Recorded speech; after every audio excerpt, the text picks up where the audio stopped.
चरिया शरणमणि आस्था के देवता आचार्य भगवान विशुद्ध सागर जी गुरुदेव की, श्रीमण मुनि श्री आत्म सागर जी गुरुदेव की, द्वादशांग जिनवाणी माता की। बोलो प्रसन्न मुनि प्रणोद सागर जी महाराज की। आज पुनः हम सबके महापुण्य का उदय हुआ है। हम सभी इस युग के महान अध्यात्म के राजहंस चरिया शिरोमणि आचार्य भगवान विशुद्ध सागर जी महाराज के आशीर्वाद एवं मां जनमाणी की कृपा से अपनी वाचना को प्रारंभ कर रहे हैं। 19वां श्लोक हमारा समाप्त हुआ था।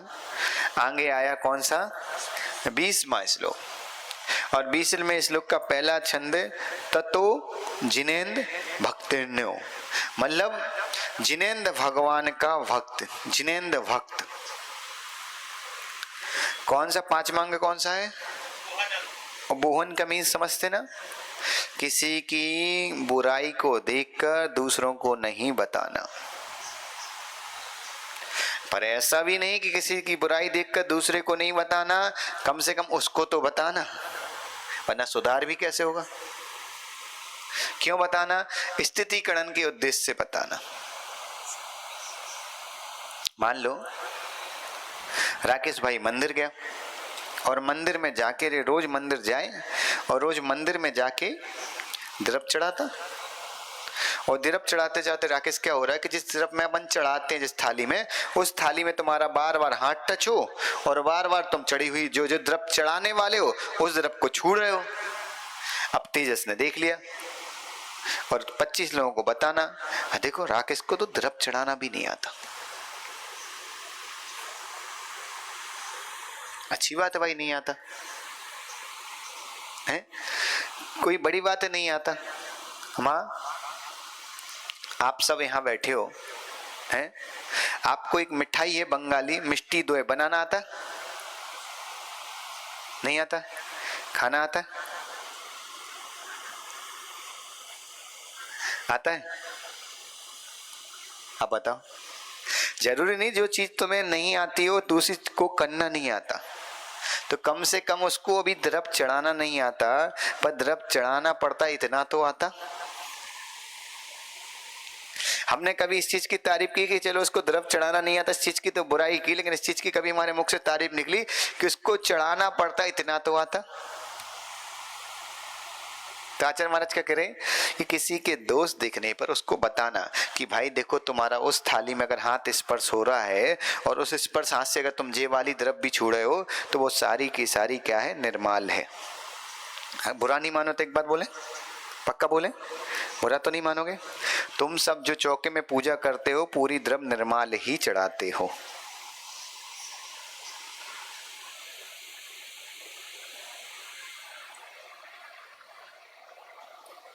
कैसे?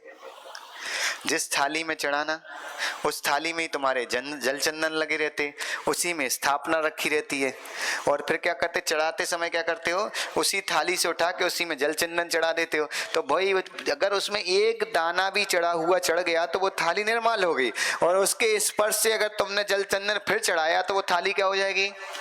पूरा का पूरा जल चंदन क्या हो गया? जिस थाली में चढ़ाना उसी थाली में तुम्हारे जल चंदन रखे रहते, चढ़ाने का पात्र रखा रहता है। अधिकतर बार तुम क्या करते हो? उसमें से उठाते ही नहीं हो कि बाहर रख दें अलग करे, उसमें ही रखे रहते हो। दूसरा बता, हमने बहुत सारे लोगों ने द्रव्य ली और जब बहुत सारे लोग अक्षत चढ़ाया तो क्या होता? अक्षत चढ़ाए, हम ध्यान ही नहीं देते कि हमारे हाथ में एक चावल जो चढ़ सोहा कर दिया, वो हाथ एक हाथ चावल हमारे हाथ में स्पर्श में चिपका रहा, और उसके द्वारा फिर तुमने पूरी दूसरी द्रव्य छुई तो वो क्या हो गई?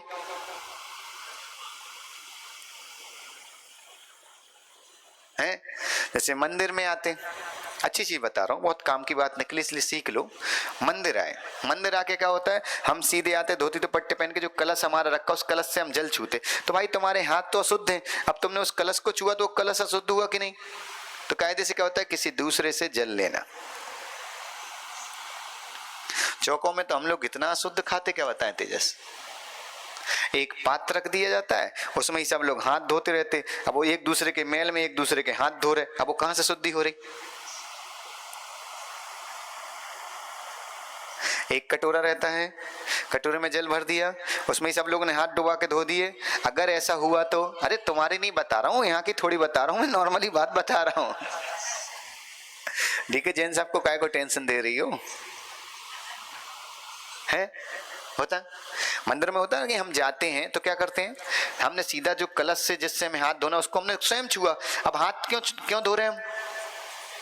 शुद्धि करने के लिए। तो पहले ही तुमने उस कलश को शुद्ध कर दिया तो उसमें पानी जो होगा वो अशुद्ध होगा। तो कायदे से भाई एक व्यक्ति उसको धीरे से ले लो, बिना स्पर्श किए, हाथ के सहारे से, फिर दूसरे व्यक्तियों को उनसे जल लेना चाहिए। इससे दो फायदा, एक तो तुम्हें लेने की आदत पड़ जाएगी।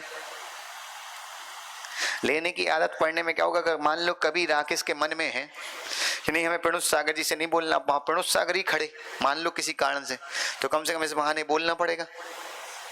हो सकता है एस के जैन साहब के मन में कि राकेश से नहीं बोलना, तो अब राकेश ही खड़ा तो बोलना पड़ेगा। तो उससे को कब सीधे तो तुम मांगोगे नहीं, सबसे पहले क्या बोलोगे, भैया जय जिनेंद्र थोड़ा सा जल दे दो हम शुद्धि कर लें। तो तुम भगवान जिनेंद्र के पास आके जय जिनेंद्र बोलोगे तो क्या होगा, आपस में प्रेम बढ़ेगा कि नहीं बढ़ेगा। तो हमारे यहाँ सारी क्रियाएं बहुत सूक्ष्म है, हम सोच नहीं पाते हैं।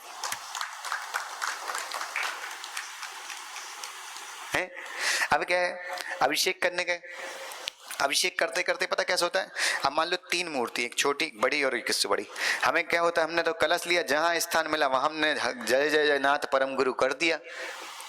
अरे जब तीन मूर्ति रखी तो व्यवस्था क्या है, सबसे पहले याद रखना छोटी मूर्ति पे जल डालना, फिर उससे बड़ी मूर्ति पे डालना, फिर उससे बड़ी मूर्ति पे डालना। पुरानी परंपराएं आपको याद नहीं हो लेकिन आपने देखा होगा आंखों से, जहां बहुत विशाल मूर्तियां रखी रहती वहां एक छोटी मूर्ति भी रख दी जाती है। क्यों, कभी आपने विचार किया? गोमटेश बाहुबली 58 फीट के खड़े किए, उनके बाजू में एक छोटी सी मूर्ति क्यों रख दी?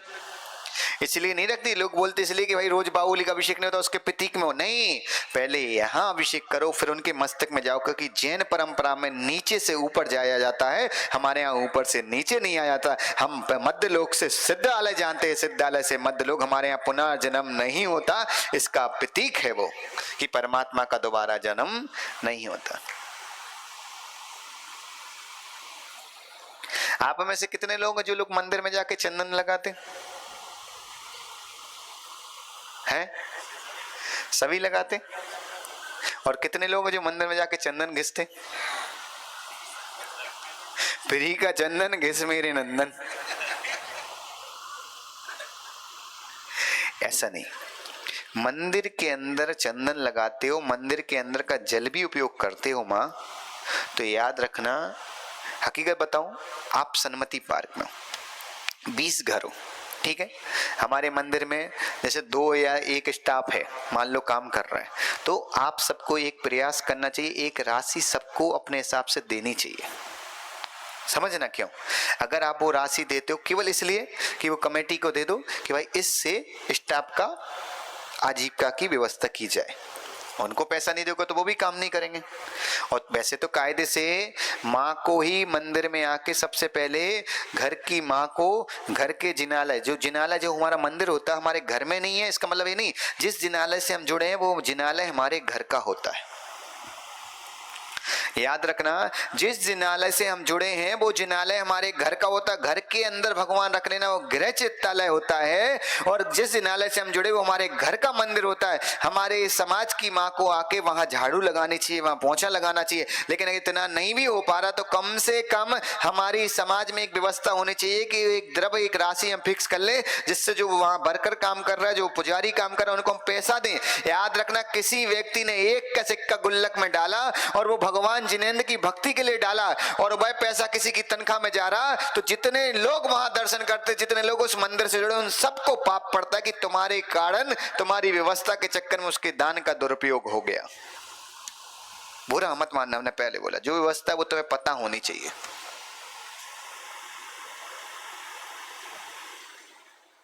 तो क्या है कि मंदिर में ऐसी व्यवस्थाएं होनी चाहिए। टीका लगाते, अशोक जी टीका लगाते क्यों लगा नहीं लगाते? लगाया करो, अब तो तुम्हें तो जरूर लगाना चाहिए। हमारे यहाँ भगवान जिनेंद्र के अब मस्तिष्क पे कलश करने से पहले एक और व्यवस्था है कि स्वयं नहा के जाओ। क्यों जाओ?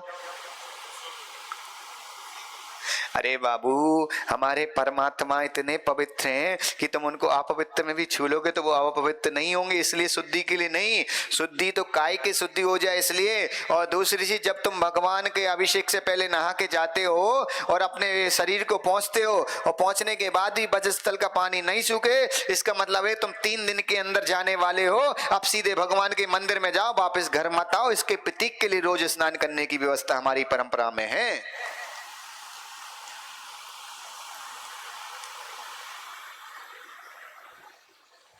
मंदिर के अंदर जाने के बाद सबसे पहली क्रिया क्या है? असही निस्सही बोलो। असही निस्सही बोलना, भगवान के कहा बोलना? भगवान की देरी नहीं, जहां मंदिर शुरू हो वहीं से बोलना। और असही निस्सही बोला तो इसका मतलब ये नहीं कि जो देव पूजा कर रहे हैं वो हमें स्थान दें। इसके साथ इसका मतलब होता है कि असही, मैं सही भावों से भगवान आपकी भक्ति करने आया हूं। और निस्सही का मतलब मैं उन्हीं सही भावों को, आपके पास जो मैंने भाव प्राप्त किए उन भावों को वापस ले जा रहा हूं। इसलिए हम असही और इससे ही हम निस्सही बोलते हैं। अब पंचम काल में कौन से देव आते कि तुम्हें असही निस्सही बोलना पड़े? अरे पंचम काल में सच्चे भक्त नहीं मिल रहे, तुम देव की बात कर रहे हैं।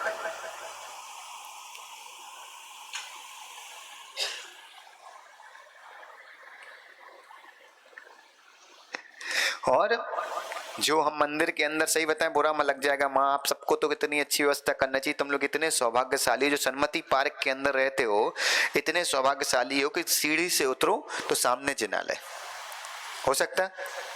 कितने लोगों के घर से आधा किलोमीटर दूर जिनालय जो सन्मति पार्क में रहते? सबके पास में ही है, आधा किलोमीटर तो नहीं है। यहाँ कितनी माँ है जो 100 ग्राम वजन नहीं उठा पाती? उठा लेती। अरे तुम सब अपने 5-5, 7-7 किलो के नाती पोतों को लेके छाती पे घूमती हो और आधा घंटे घूमती हो। कायदे से तेजस, जो मंदिर के अंदर पानी की टंकी रखी रहती है, उस पानी से पैर धोने पे तुम कभी भी शुद्ध नहीं होते हो। व्यवस्थाएं खराब नहीं कर रहा हूं राकेश, गलत नहीं लेना, जो स्पष्ट है उसको बता रहा हूं। पानी की टंकी से पैर धोने से अशोक जी कभी भी शुद्ध नहीं हो सकते। वो पानी कब भरा गया, कब छना? 48 मिनट के बाद छना हुआ पानी भी पुनः अनछना हो जाता है। वो टंकी सूखी नहीं सूखी, सुबह भर दिया फिर दूसरे दिन फिर सुबह भर दिया, वो नहीं सूखी तो उसमें कितने जीव उत्पन्न हो गए। कभी उन टंकियों के अंदर देखना, ऐसे नीचे काय जम जाती है, उस पे हाथ लगाओ तो चिकना चिकना लगता है, हाथ फिसलता है। वो क्या है? वो जीवों का पिंड है, जो जीव मर गए उनका शरीर है। वो काई क्या है? जीवों का शरीर ही तो है। अब बताओ, तुम भगवान जिनेंद्र के पास जा रहे, सोले के वस्त्र पहन के आए और मांस छुबे जीवों के पिंड से तुम पानी से पैर धो के अंदर जा रहे हो। अब बोले भगवान हम पवित्र हो गए, काय के पवित्र हो गए? अरे एक छोटी सी कैन बनाओ, उसके अंदर प्राशुक जल लाओ और स्वयं अपना जल लाओ, अपने पानी से धो। पहले साबक के पास 2 वस्त्र होते थे। साबक मंदिर आता था, 2 चीजें लेके आता था। एक उसके हाथ में मार्जनी होती थी, एक छोटा सा कपड़ा, और एक छोटी सी कैन होती थी जिसमें पानी लाता था। उस पानी से अपने पैर धोता था, हाथ धोता था, फिर जिनालय में प्रवेश करता था। आज जिनालय के पानी से धो रहे हो, उसमें पता नहीं कितने वर्षों से, कितने महीने से, कितने दिन से वो टंकी साफ नहीं हुई, उसमें छन्ना लगाए। अब वो छन्ना जब सड़ जाता, जब गिरता, उसकी कौन ने जीवानी, कौन ने क्या दिया? अरे तुम साक्षात जीवों के पिंड के, मरे हुए जीवों के पिंड के स्पर्श पानी से तुम जिनालय में प्रवेश कर रहे। तुम्हें आगे चल के नियम से कोड़ होगा, क्योंकि भगवान जिनेंद्र के पास जाने के बाद शुद्धता से जाता, जो शुद्धता से नहीं जाता उसको कोड़ होता है। सामने आगम बोल रहा है, याद रखना। जिनालय जाते समय एक कैन लो, कम से कम जिनके घर के पास में मंदिर है वो तो एक कैन ले जा सकते। छोटी सी कैन में पानी ले जाओ और जिनालय जाके अपने पैर अपने कैन के पानी से तुम्हें खुद शुद्धता से दो, और उस कैन को वापस लाकर उसको सुखा दो, जैसे 24 घंटे के अंदर वो सूख के प्राशुक हो जाए। सही व्यवस्था तो ये। जीवन में कितने लोगों ने कुत्ते को देखा है? देखा कितने लोगों ने? सबने देखा कुत्ते को। अब आप क्या करना कि किसी कुत्ते को देखना, और देखना जब वो बैठता तो क्या होता है, पूंछ हिलाता है पहले। एक कुत्ता भी बैठने से पहले पूंछ हिलाता है। बस सोचो तुम क्या हो। तुम तो यहाँ से आते हो ढराम गिर जाते हो, देखते भी नहीं नीचे चींटी है कि चींटा है। अरे सावक को तो मार्जिनी रखनी चाहिए, कम से कम मार्जिनी नहीं रख सकते, एक रूमाल रखो कि कम से कम मंदिर के अंदर जब आओ तो चलते समय, बैठते समय और उठते समय इस चीज का ध्यान रखो कि कोई जीव आदि तो नहीं मर रहा है। और मंदिरों में अधिकतर जीव होने की संख्या होती है कि तुम्हारे मंदिर में चावल चढ़ाया जाता है, चिटक चलाई जाती है, तो चींटी होने के चांस है, घी के दीपक लगाए जाते तो घी से दीपक जीव होना, तो इसका मतलब ये बंद मत कर देना चढ़ाना, अब दीपक बंद मत कर देना, स्वयं व्यवस्थित धूप के नमस्कार करना शुरू करना, चीजें बंद मत कर देना। नहीं तो ऐसे ऐसे पापी होने कोई धूप में हिंसा होती तो ना धूप चढ़ाना बंद कर दे, दीपक में हिंसा होती दीपक चढ़ाना बंद। और घर में बढ़िया बाटियां खा रहे हैं, अग्नि पे सिकी हुई, कंडे पे सिकी हुई, वहां हिंसा नहीं हो रही, वहां पेल पेल के खा रहा है तो हिंसा नहीं हो, मंदिर में आके हिंसा दिख रही है।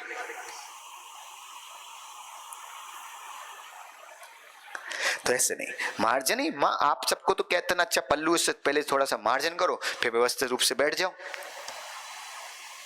क्या होता है, स्थान देख के बैठने से अगर वहां जीव नहीं भी है, मान लो अगर तेजस आप यहाँ बैठे और आपने स्थान नहीं देखा, अशोक जी आए वो कुर्सी पे बैठ कर उन्हें स्थान नहीं देखा, तो याद रखना कि जीव पता नहीं भी है तो भी आपको हिंसा का ही पाप लगता है। और अगर आप देख के मार्जन करके बैठे और किंचित कदाचित आपको जीव नहीं दिखा और जीव के ऊपर आपका पैर पड़ गया है, आपने तो देखने का प्रयास नहीं दिखा, हो सकता कहीं साइड में था नहीं देख पाया, अगर जीव मर गया तो आपको हिंसा का पाप नहीं पड़ता, आपको अहिंसा का ही पुण्य लगता है, क्योंकि आपका उद्देश्य तो देख के बैठने का था, गलती से मर गया, ये गलती होती है।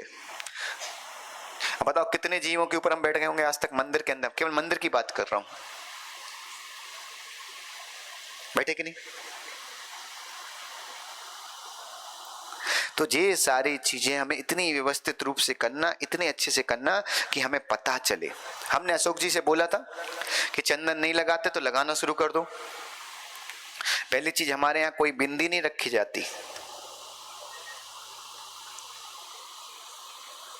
चंदन हमारे यहाँ पता कैसे लगता है, नीचे से ऊपर जाता है और नीचे मोटा रहता है, ऊपर पतला होता जाता है। क्यों?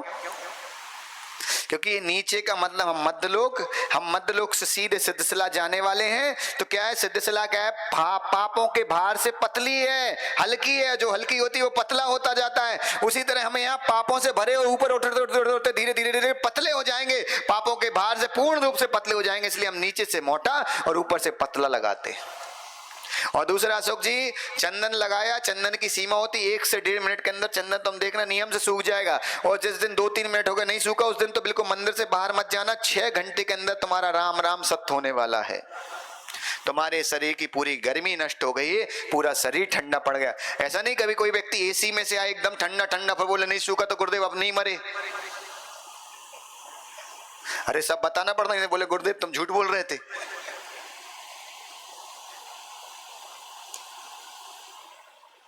हमारे यहाँ भगवान जिनेंद्र के दर्शन कैसे लिखे, भगवान जिनेंद्र को, सावक को तो सही बताऊं ना, सीधा साष्टांग नमस्कार करना चाहिए पुरुषों को रोज। हमारे 8 अंग होते हैं, उन 8 अंगों से भगवान को इसलिए हम नमस्कार करते हैं कि भगवान आपके कारण ही मुझे जैन धर्म मिला और जैन धर्म में इतना अच्छा सुख शांति का परिवार मिला। और महिलाओं को कभी भी नहीं करना चाहिए, महिलाओं को पहले गवासन लगाना चाहिए और गवासन से नमस्कार करना चाहिए। और नमस्कार भी पता कैसे करना चाहिए सब लोगों को, राकेश थोड़े इधर किसको देख लेना, सब लोग हैं अच्छे से गवासन लगाओ, जैसे अभी बैठे थे उसी मुद्रा में बैठ जाओ, बिल्कुल ऐसे ही, हाथ बढ़ाओ, आगे आगे करो, हाथ बिछा, नीचे झुको झुको, नमस्कार करो, वैसे तुम्हारा पेट है तो आनी, और हाथ लंबे करो, इनका पेट है इसलिए दिक्कत हो जाएगी, तो हाथ पहले ऐसे लंबे करना चाहिए और इन दोनों हाथों के बीच में हमारा मस्तक जमीन पे टिकना चाहिए। और ऐसी क्रिया अगर हर व्यक्ति बचपन से करने लगे तो राकेश जैसी प्रॉब्लम किसी को ना हो। तुम क्या सोच रहे हो आशीष, तुम भी ना कर पाओ? आई गया तुम्हारा आने वाला कुछ दिन में, है ना? तो क्या है, ऐसे नमस्कार करना, बैठ जाओ व्यवस्थित। ये क्या है, इसलिए नमस्कार नहीं किया, हमने अपना पूर्ण समर्पण भगवान आपके चरणों में रख दिया। चरण मीन्स वो जमीन में है, क्या बोलते, जमीन में इज्जत रख दी जाए, किसी की टोपी निकाल के, किसी की पगड़ी निकाल के जमीन में रख दिया तो क्या बोलते, भाई पूरी इज्जत समर्पित कर दी, तो उसी तरह है भगवान, हम आपके चरणों में पूरा मान पूरा अभिमान आपके चरणों में पूर्ण रूप से समर्पित कर रहे हैं। अब आप इसको संभालो और मेरे मस्तक खाली हो चुका है, मेरे मस्तक में सद्बुद्धि भर दो। इसके प्रतीक में हम उनको नमस्कार करते हैं।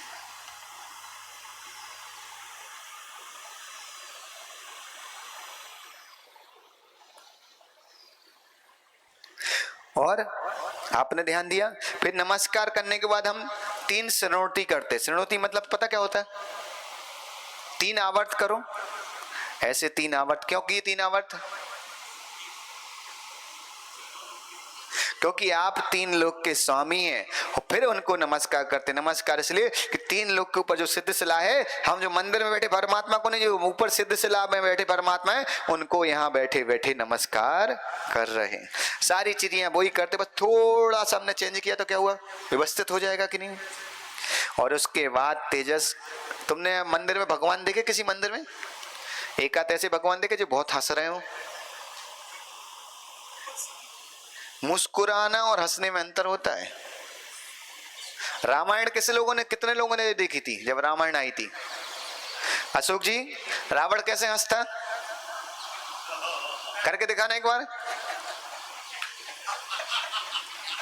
इसको बोलते हंसना। इसको क्या बोलते? हंसना। और क्या होता है? मुस्कुराना। भगवान के चेहरे पे प्रसन्नता झलकती है, हास्य नहीं झलकता है। हास्य कसाय है, प्रसन्नता कसाय नहीं है। प्रसन्नता तो साधुता का प्रतीक है, समता का प्रतीक होता है। भगवान जिनेंद्र हंसते हुए दिखेंगे। दिगंबर परंपरा की सबसे अच्छी देन होती कि हमारे भगवान आंख फाड़ फाड़ के किसी को नहीं देखते। वो बोलते भैया कि हमने अनादि काल से संसार को देखा तो संसार में रहा, और जब खुद को देखा, जब संसार से परा हो गया, अब पूरा संसार हमें देखता है। आप लोग क्या करते? जैसे काय सुख भगवान के दर्शन कर, अशोक जी पता है ऐसे ऐसे लोग हैं काय सुख करेंगे ऐसे 9 बार। समझ में नहीं आता मंदिर में भक्त आया कि ऊंट आया है। आसाक दृष्टि होनी चाहिए, कम से कम 9 बार काय सुख हर सावक को नाक देख के ही करना चाहिए। जो भगवान की मुद्रा होती, भगवान नासाक दृष्टि से बैठते हैं। क्यों? क्योंकि भाई जब तक आप देखो, सब कितने लोग हैं जिनको अपनी अपनी नाक दिख रही? देखना, पूरी नाक किसी को नहीं दिखेगी, नाक की नोक दिखेगी। दिख रही? तो रोज देखा करो, रोज सुबह उठ के, अशोक जी तुम तो नियम कर लो, रोज सुबह उठ के 9 बार नमस्कार पढ़ना नाक दिख के। और जिस दिन नाक दिखना बंद हो जाए उस दिन तुरंत कुछ मत करना, या तो सीधे सिकड़ी चले जाना, और अगर नहीं जा पाओ तो सीधे हमारे पास आ जाना उस दिन बस। अगर कोई बीमारी है आंख की तो नहीं दिखेगी, अगर नॉर्मली आप हो तो अगर आपको अपनी नाक दिखना बंद हो गई, इसका मतलब क्या है कि वो व्यक्ति एक दिन का ही मेहमान है। कितनी सारी चीजें, हमारी अंत क्या है? हमारा समाधि। इसलिए हमारे धर्म में सारी चीज व्यवस्था ऐसे लिखी कि हमारा अंत अच्छा हो जाए, इसकी व्यवस्था के लिए सारी चीजें थी।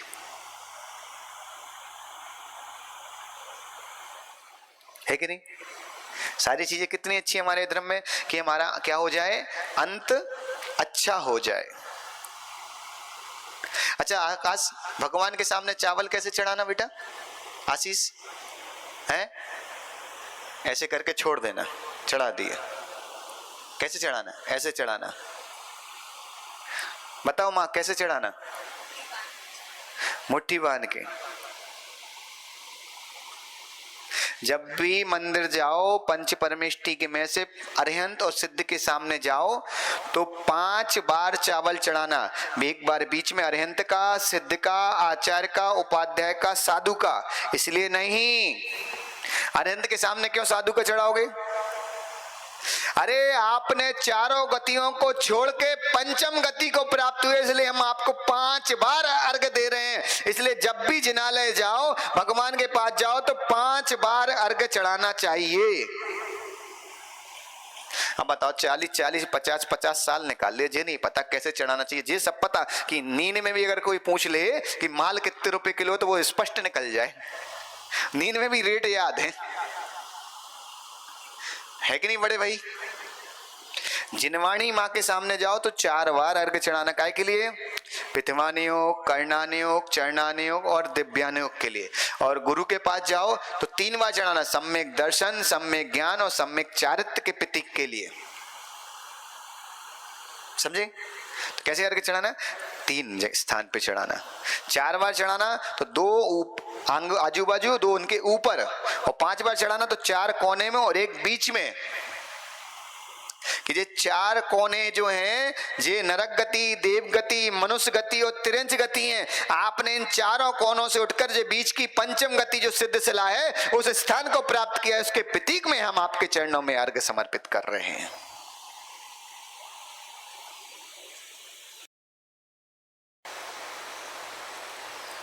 और चढ़ाना और समर्पित करने में अंतर होता है।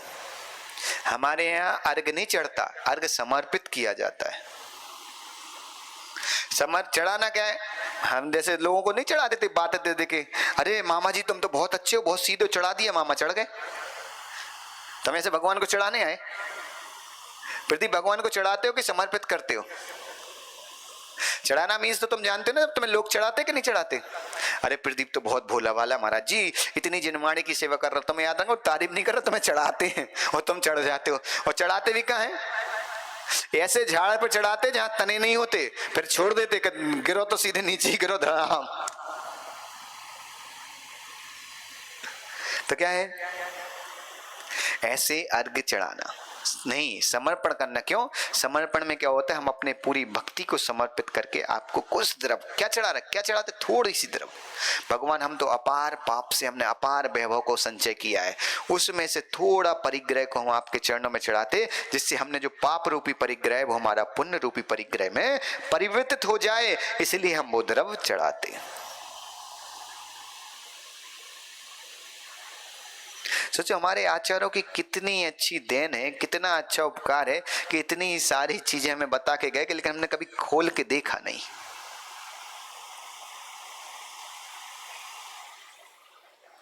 गंधोदक कितने लोग लगाते? कहां कहां लगाते?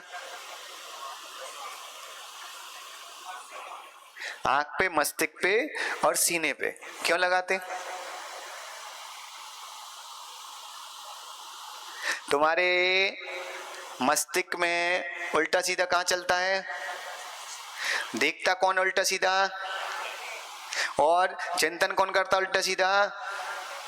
मन। तो इसलिए भाई ये 3 ही चीजें हैं, इन 3 चीजों को अगर तुमने शुद्ध कर लिया, एक अपने मस्तिष्क को, एक अपने मन को और एक अपनी आंखों को, इनको 3 चीजों को जिसने बस में कर लिया, उस व्यक्ति से कभी भी पाप नहीं होगा।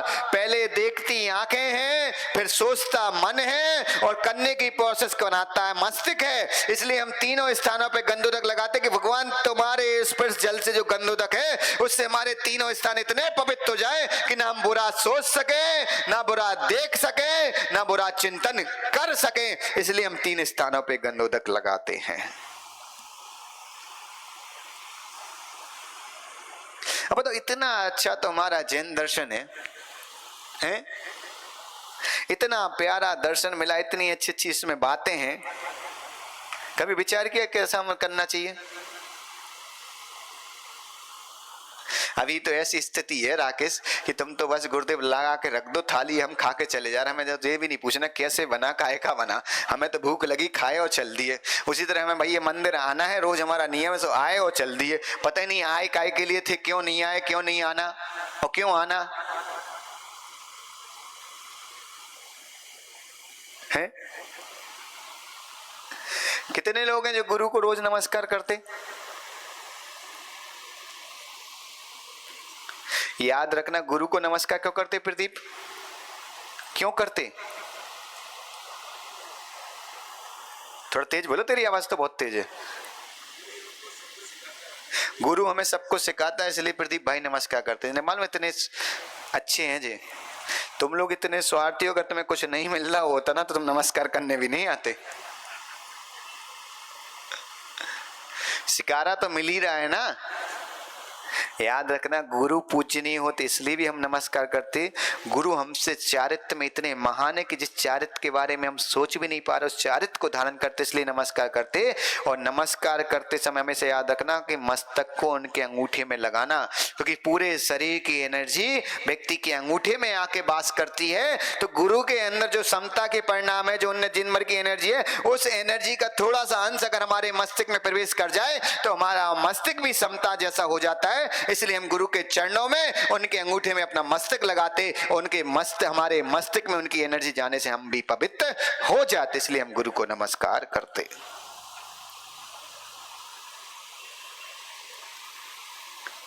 गाड़ी कितने लोगों के पास है? 4 व्हीलर चलाते? आप देखो कितनी अच्छी व्यवस्था है। गाड़ी बनाने वाले ने भी आगे का रास्ता साफ दिखे इसके लिए वाइपर जैसी चीज बनाई।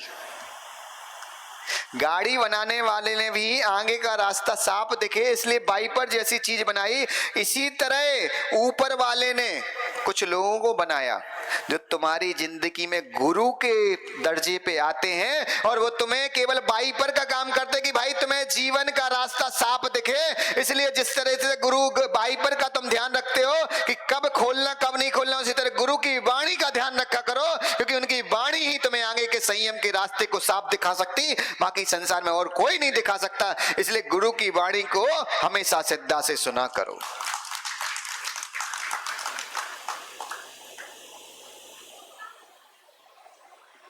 गाड़ी में वाइपर नहीं हो तो तुम बारिश में रास्ता नहीं देख सकते। उसी तरह जब गुरु की वाणी जीवन में नहीं हो तो कसाय के समय तुम अपने जीवन का साफ रास्ता नहीं देख सकते। अगर कसाय के समय, संकलिष्टता के समय अगर तुम्हें साफ रास्ता कोई दिखा सकता है तो गाड़ी में जैसे वाइपर का काम है, उसी तरह जीवन में गुरु की वाणी का काम है। जो गुरु की वाणी को बिल्कुल अपने संभाल के रखता है वो व्यक्ति कभी कसाय के आवेश में नहीं आ सकता है।